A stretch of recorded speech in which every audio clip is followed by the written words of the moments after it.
Okay.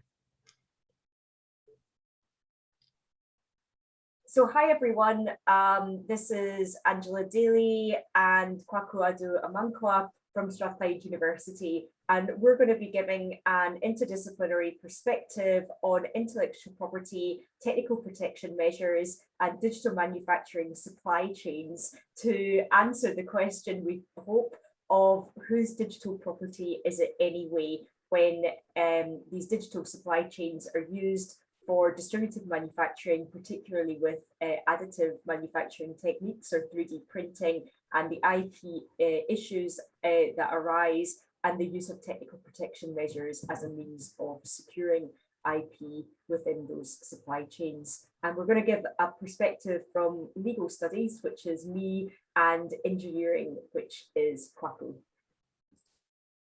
Okay. Hi, everyone.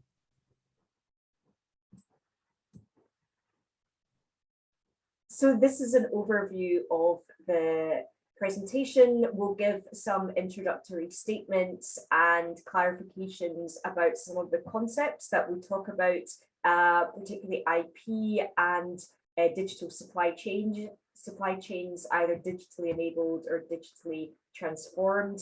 We will also look at technical protection measures as an IP security measure, and then we'll go to some preliminary results from Kwaku's PhD research, where he has been conducting surveys with experts on intellectual property security within digitally enabled or transformed supply chains. And then we'll move to some concluding remarks on the basis of legal and engineering approaches to this topic. Okay, so for an introduction, we'll give an overview of some concepts, and I'll start or keep going as that, because the first thing that we're going to talk about is what is IP in digitally enabled or transformed manufacturing supply chains. And in fact, what is the issue around IP in supply chains more generally? So I think the audience of this conference will be very familiar already with what intellectual property is. There are different categories of intellectual property protection. The most well-known ones are copyrights, patents, trademarks, design rights, and trade secrets or commercial confidentiality.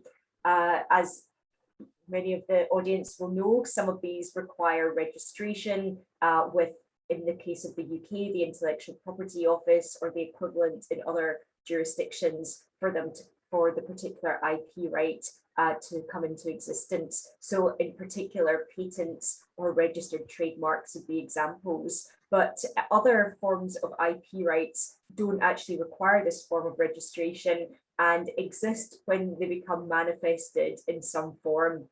And in particular, copyright would be an example of that. We also have trade secrets, commercial confidentiality that some people don't really consider to be properly part of IP or some law, properly part of IP law, but in practice, trade secrets and commercial confidentiality are often used as a form of IP and follow more copyright in the sense that they don't require registration, but usually have to be secret and cannot be communicated to too many other people so that they come into existence in that sense. So anyway, we've got different kinds of rights. They operate in different ways. They come into existence in different ways. And even in the one jurisdiction, these particular rights operate slightly differently. So they'll have different exceptions, different defenses. As already mentioned, they come into being in different ways. So all of that's very complex, even in one jurisdiction. And there are also, as many of us know, differences in some of the detail across other jurisdictions as well. For instance, the law of copyright defenses or exceptions does differ from jurisdiction to jurisdiction, which gives us a large amount of complexity already when dealing with intellectual property. Even before supply chains have been digitalized, there have been various existing issues with intellectual property of different kinds and traditional supply chains.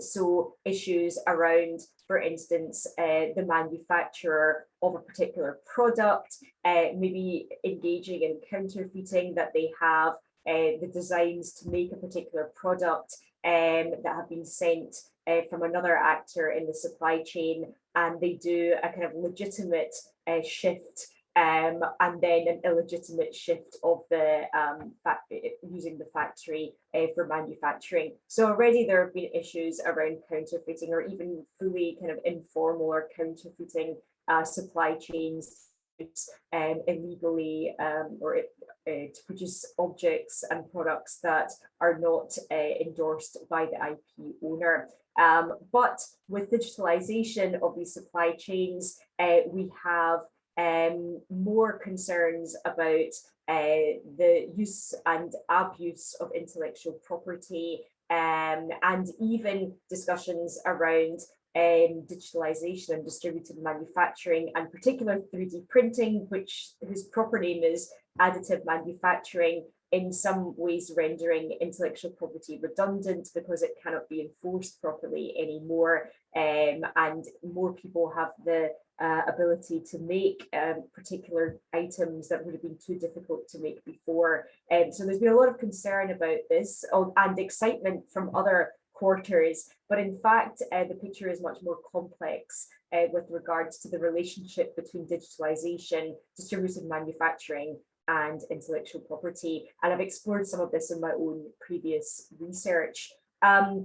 There's in part of this complexity too relates to the measures which have been implemented in digitalized supply chains to try and secure intellectual property flows in those chains.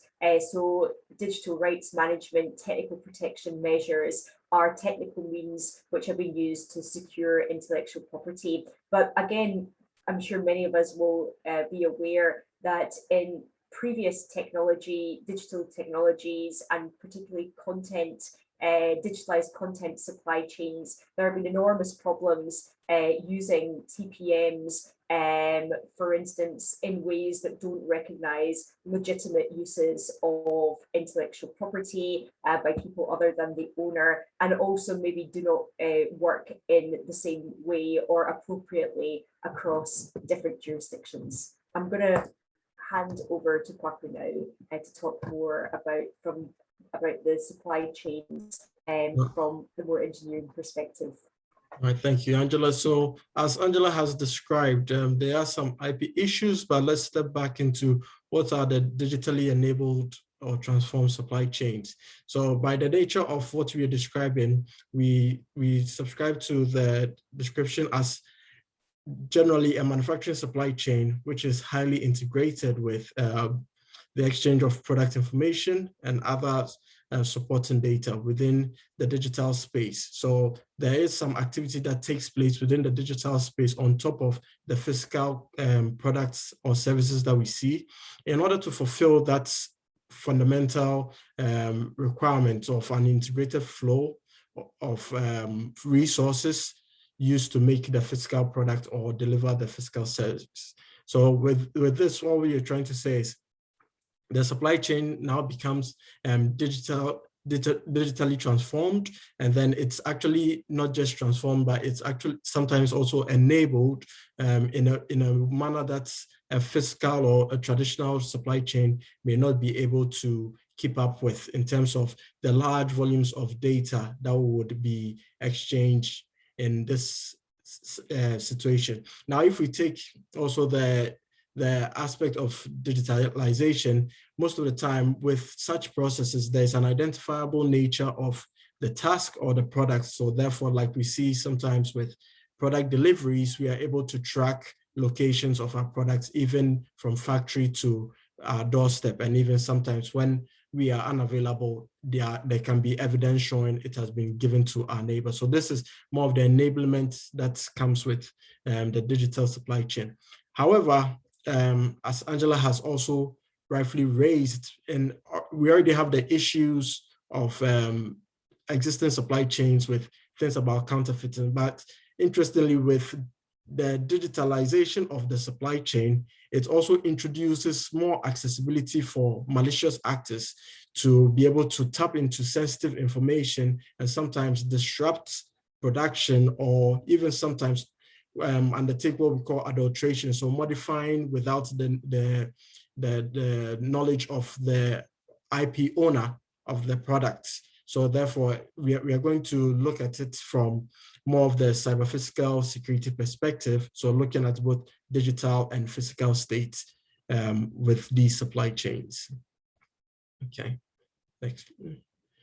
All right, so now I'm going to take us back to have a picture of the complexity that comes into play. So drawing on the work from some scholars in the supply chain discipline, you can see that they try to establish a conceptualization of the wider supply chain interactions. So we have from the supplier's supplier to the customer's customer, quite a number of exchange of information. And then it also enables intermediary exchange. So it's no longer just going through the middleman, but sometimes, or middle person, sometimes you find that the middle persons will be talking to themselves or interacting amongst themselves, or even the integrating party or the producer that puts everything together, the focal company of the supply chain, would now even be able to have an influence on where the products are sourced from and who can be the final beneficiary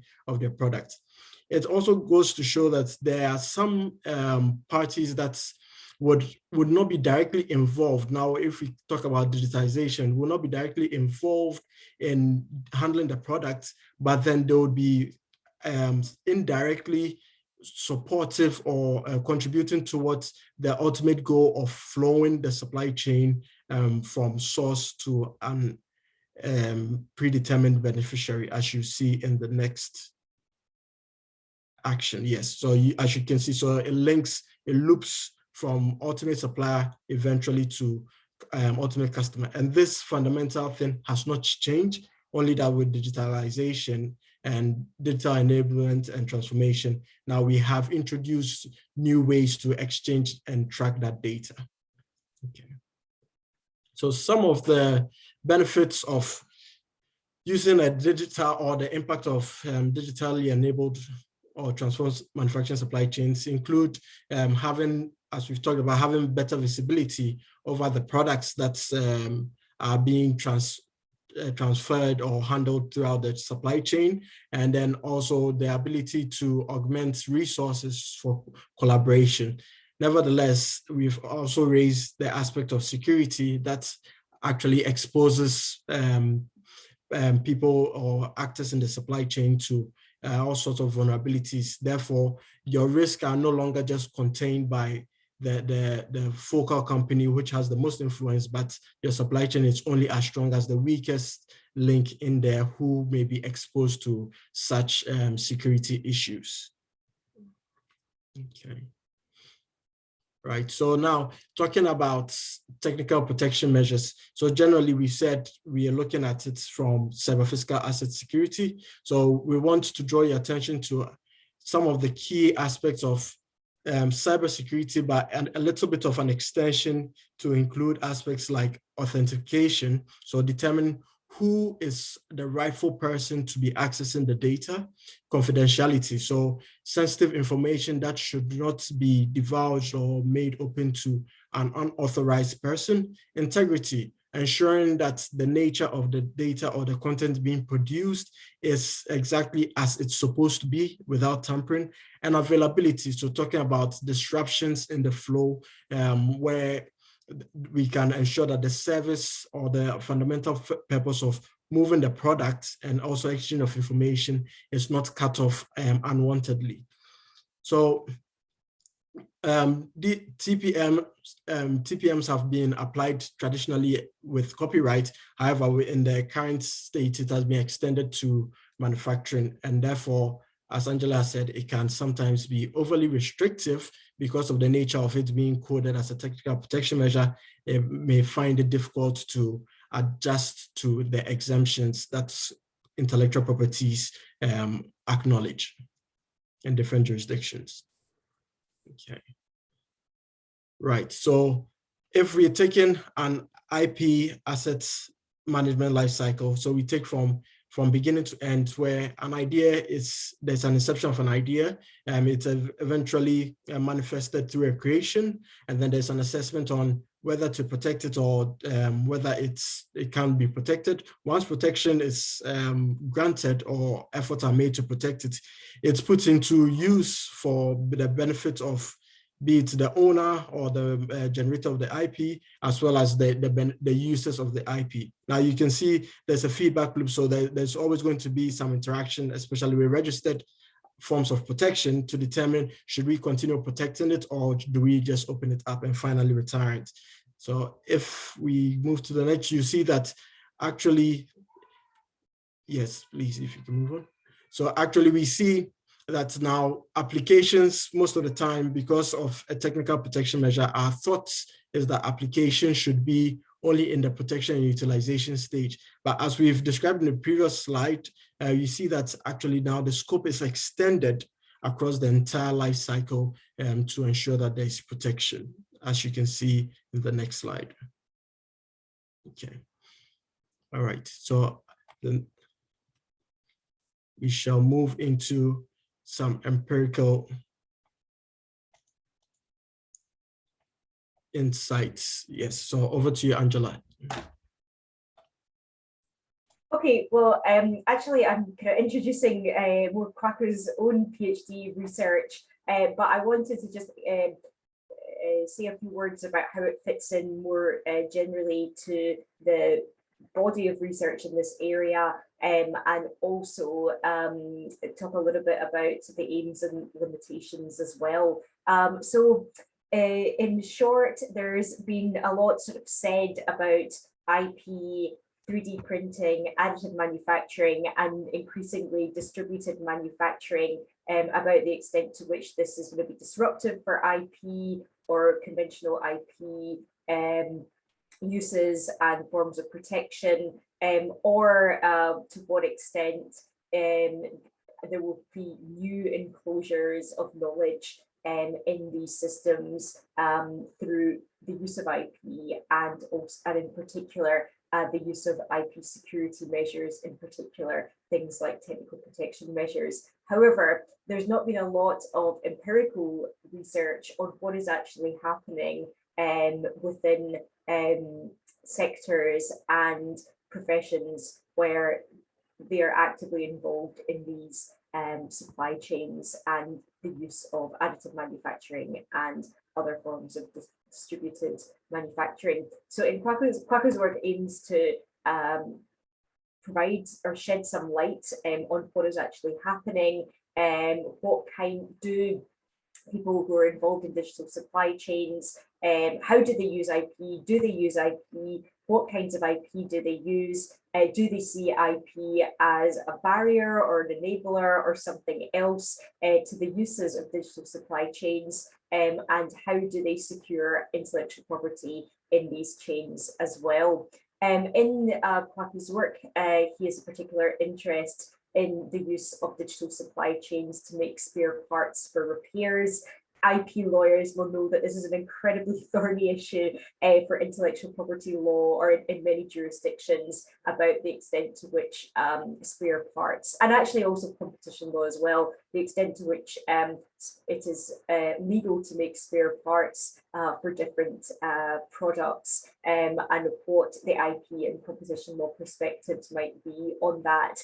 I'm not going to go into any detail on that point, but just to say it's a well-known thorny issue. So that's been a particular focus of this work.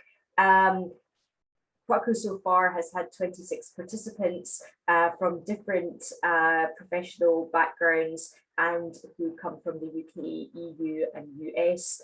And the survey that he's going to present some results from opened in the second quarter of this year and is still ongoing at the current time. And I think Kwaku is still recruiting participants. So if anyone's interested in taking it, please get in touch with him.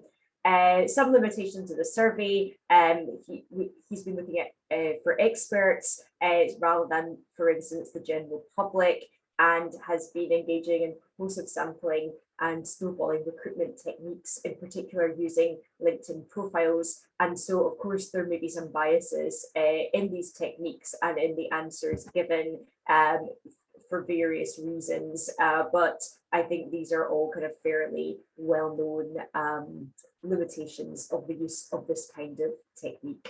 But I'm going to hand over to Kwaku now to talk about some of his findings. Okay, thank you, Angela, for that introduction. So, as you said, the study, my PhD study, so far, I'm going to present the results of about 26 respondents so far and what they had to say with some key questions that are relevant to our presentation today.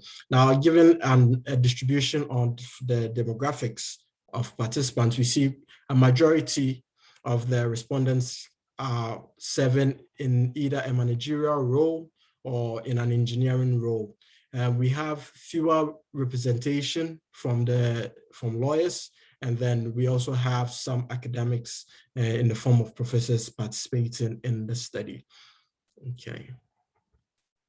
So when they were asked specific questions about the effects of IP, the role that it plays within this digital manufacturing supply chains, specifically looking at additive manufacturing, we see from the left running down to the bottom to the up right, what we have over here is the effects of securing of IP, digital manufacturing effects on security within the supply chain. Most of the participants said that they see it both as a barrier and an enabler. So the use of digital manufacturing within affecting the security aspects. So talking about availability, talking about resilience and different things within the supply chain. So this is where previously we had mentioned that sometimes the improvements also introduce other issues, with very few people actually seeing that it's a barrier. So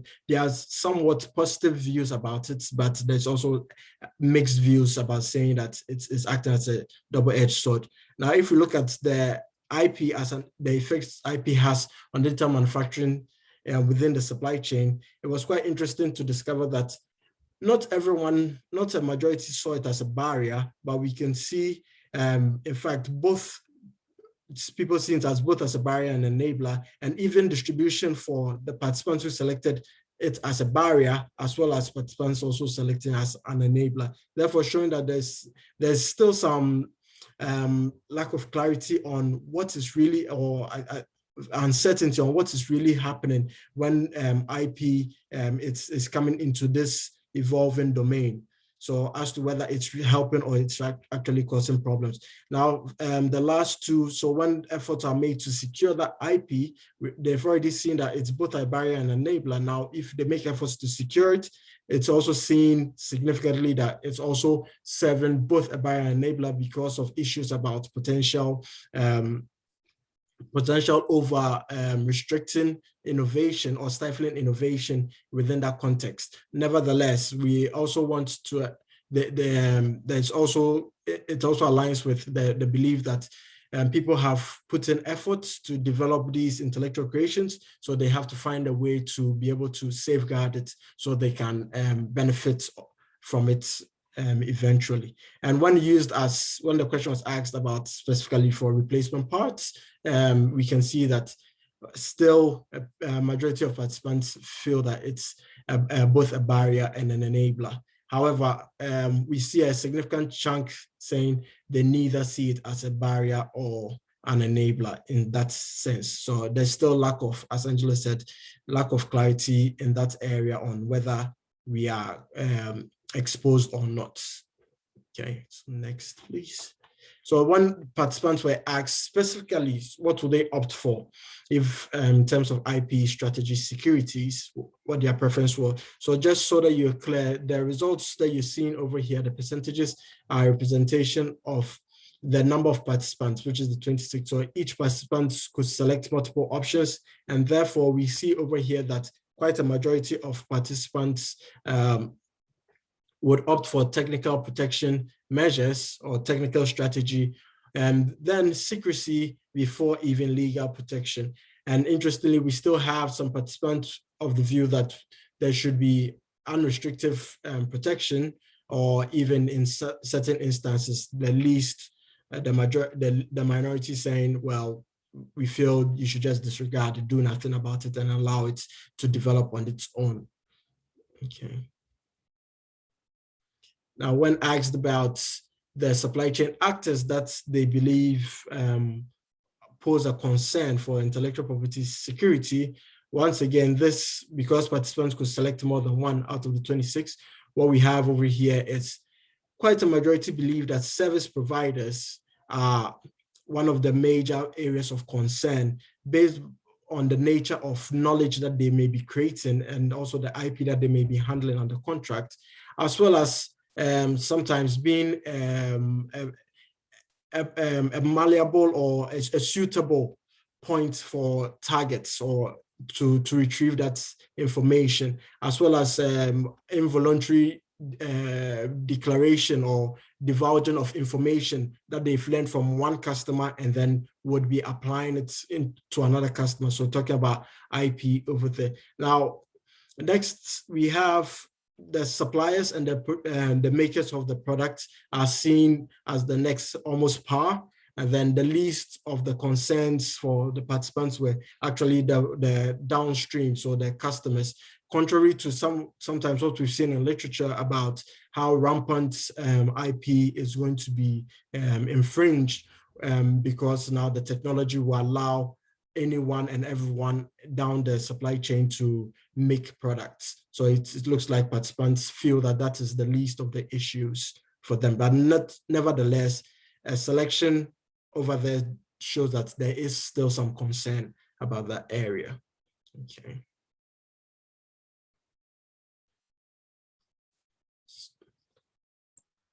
So in concluding remarks, I'll start a bit and hand over to Angela. So we can see basically from the results, what can we see? Quite a majority of participants strongly believed that the IP is actually still the property of the owners.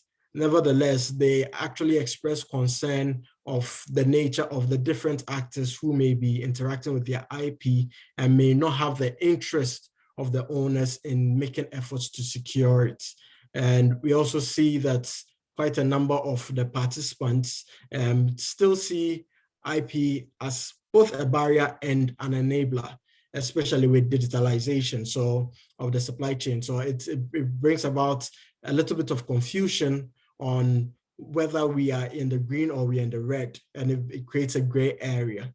Now, we've seen also with the preferences that quite a majority opted for technical measures and secrecy even before legal protection measures. That is to say that although the law exists, quite a number of participants were of the view that they also, as the owners or the IP owners, need to take some responsibility for themselves and not just depend on protection from the law. So that's dealing with a very complex area of digital information exchange across boundaries into different jurisdictions. They felt it is quite logical to either hide it or use some form of technical protection measure.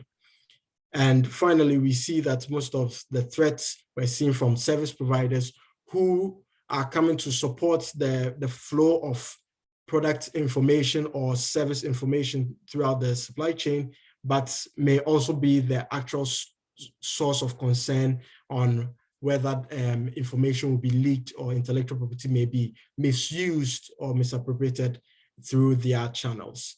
So over to Angela to also share her insights. Oh, not too many, thanks, Kwaku. But just, I suppose, to finish, I think just to say, I think this is sort of, those are interesting findings that, in fact, it's technical measures that are preferred to secure intellectual property, especially because of some of the issues that I've flagged already with the use of technical measures, and that we know from the use of TPMs in other digital technologies as well, that they can over-enforce IP rights. But I wonder whether this also reflects the finding that many of or the majority of the respondents saw IP as a barrier and an enabler for digitalized supply chains, which may reflect that they are users of the IP of others as well as creators or users of the IP that they've created themselves. And in that case, if they have both of those roles, then they would see IP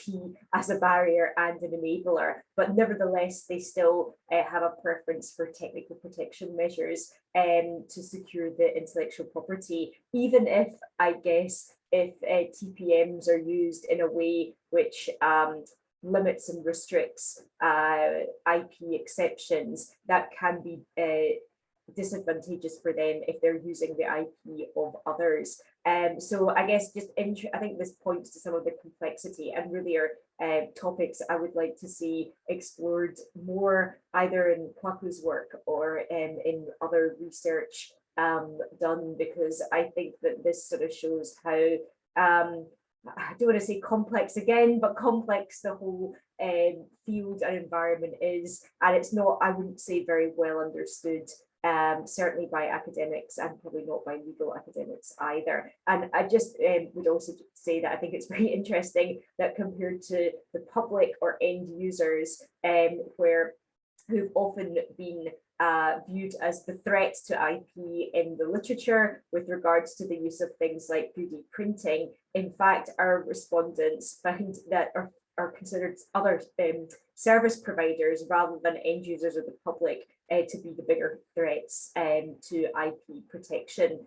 So again, I think that is a bit different to what many have thought or viewed as the main threat, i.e. kind of empowered end users and consumers, and instead actually may align more with IP threats in more traditional supply chains versus what some have considered to be, or some have considered to be threats when in digital supply chains. So I'm going to leave it there, but I think there's quite a lot more to explore in this, but these are definitely interesting findings and help us understand better what this complicated picture actually is.